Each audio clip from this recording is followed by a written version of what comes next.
Reading that sentence back, I have to keep stopping myself from correcting it. It's true.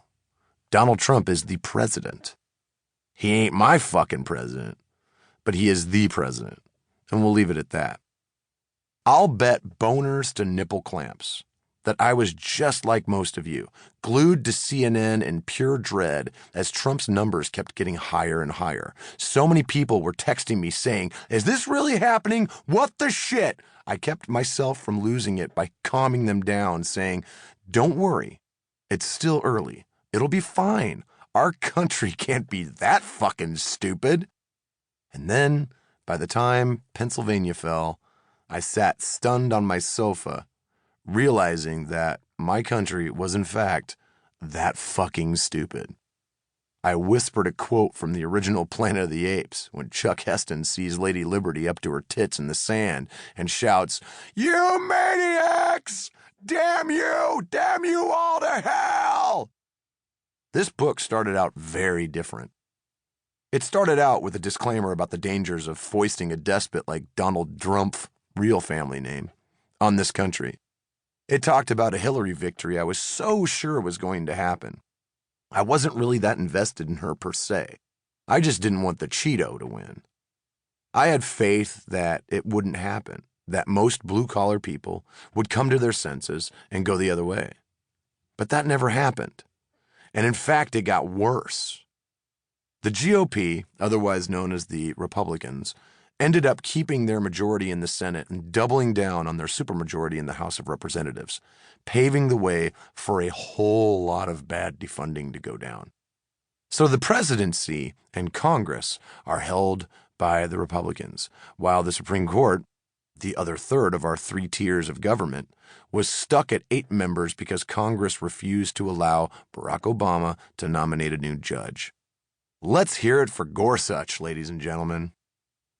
This book started out with some hope that after a Trump scare, the Democrats could reach over and take some of these working class folks, my folks, and show them that they are in fact their political party.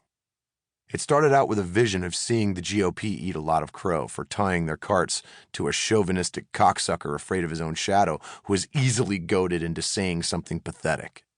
It had a lot of instances where it would show the GOP for the hypocrites they are, purporting to be for smaller government and yet digging their fingers into just as many programs, grants, and rights as the Democrats do.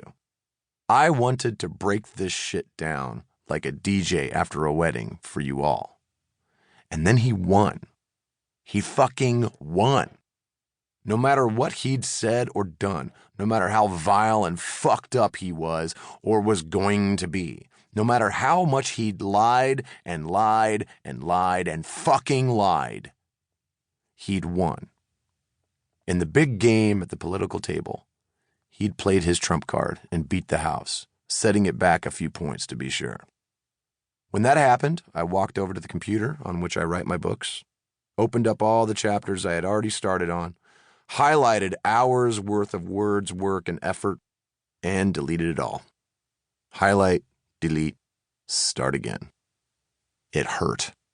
I was tied up in fucking knots for days, simultaneously catching shit for not doing enough to get the vote out, and also ducking flying turds for daring to insinuate that because Trump had won, there would be an outbreak of violence against blacks, Latinos, Muslims, the entire LGBT plus community, women, and so on. I was harassed for, quote-unquote, instigating the violence by suggesting that violence might happen, which, it correctly turned out, happened, whether I'd said anything or not. Swastikas were spray-painted on churches and mosques across the country. People were attacked in earnest.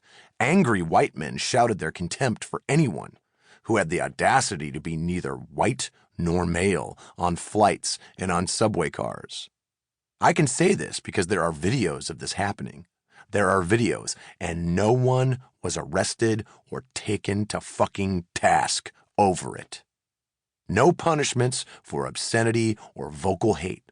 Just wanded, waved, and sent on their way. It lasted for a while, even as the protests mounted and the Trump supporters became just as snowflake and triggered.